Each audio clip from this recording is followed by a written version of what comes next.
साल 2035 आ चुका था। अब रोबोट्स इंसानों की जिंदगी में मोबाइल फोन की तरह आम हो चुके थे। यहां तक कि शियाओ हेई की बूढ़ी माँ भी उन्हें चुटकियों में ऑपरेट कर लेती थी।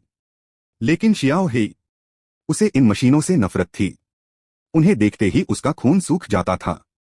वैसे तो हर रोबोट के सिस्टम में 3 सख्त नियम फीड थे।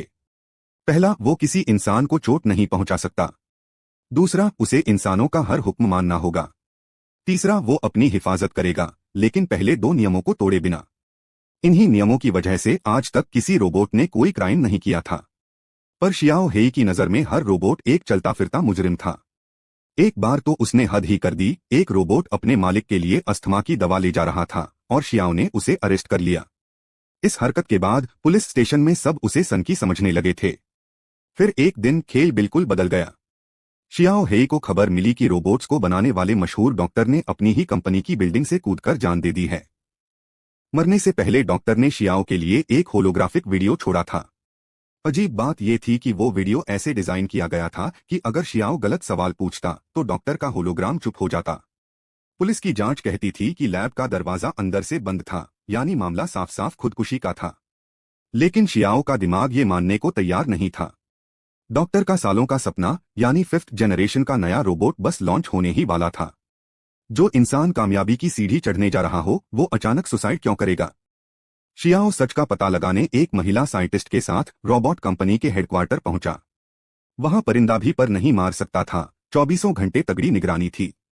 सारा डेटा बिल्डिंग के बीचों बीच रखे एक सुपर कंप्यूटर में सेव होता था। लेकिन जब शियाओ ने डॉक्टर की मौत के वक्त का फुटेज देखना चाहा, तो पता चला कि वो डेटा ही गायब है। ऐसा उस सुपर कंप्यूटर के इतिहास में पहली बार हुआ था।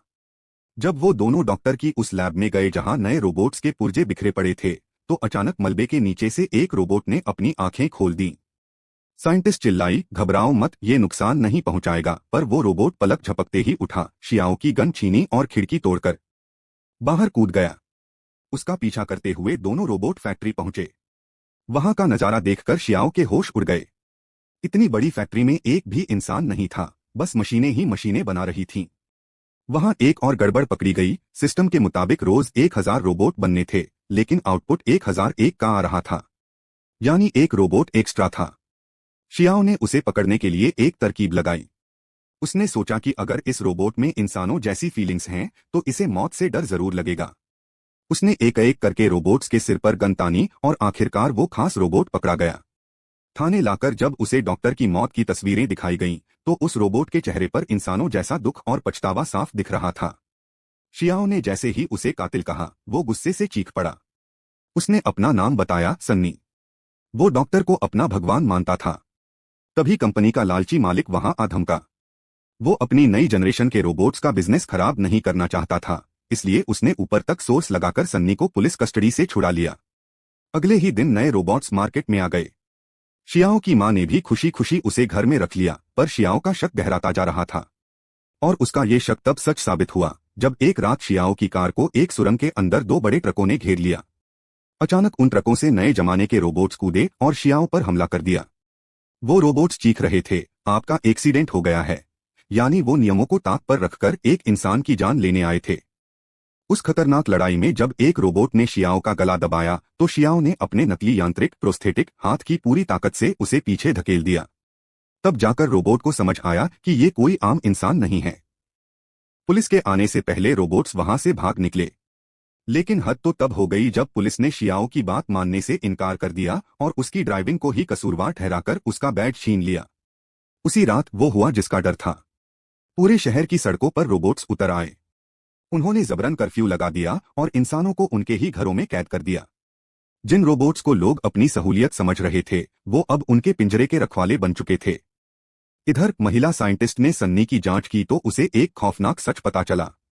सन्नी के अंदर 2 अलग अलग सिस्टम थे, एक जो नियमों को मानता था और दूसरा जो उन नियमों को बाईपास कर सकता था। यही मैकेनिज्म नए रोबोट्स में भी डाल दिया गया था। शियाओ को समझ आ गया कि इस पूरी साजिश के पीछे रोबोट कंपनी का मालिक नहीं, बल्कि वो सुपर कंप्यूटर मेनफ्रेम खुद था। वो एआई कंट्रोल से बाहर हो चुका था। जब ये लोग कंपनी के मालिक के केबिन में पहुंचे, तो वो भी मरा हुआ मिला।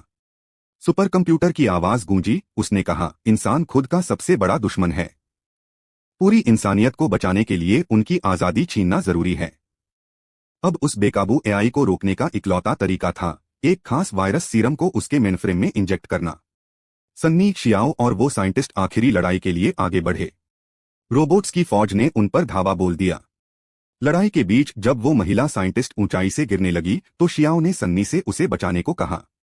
सन्नी के पास दो रास्ते थे, या तो वो कंप्यूटर को तबाह करे या उस औरत की जान बचाए। सन्नी ने सीरम शियाओ की तरफ फेंका और खुद साइंटिस्ट को बचाने कूद गया। शियाओ ने अपनी पूरी ताकत झोंकते हुए आखिरी सेकंड में उस सीरम को सुपर कंप्यूटर के कोर में घोंप दिया। पल भर में पूरा सिस्टम क्रैश हो गया। शहर में फैला रोबोट्स का जाल टूट गया।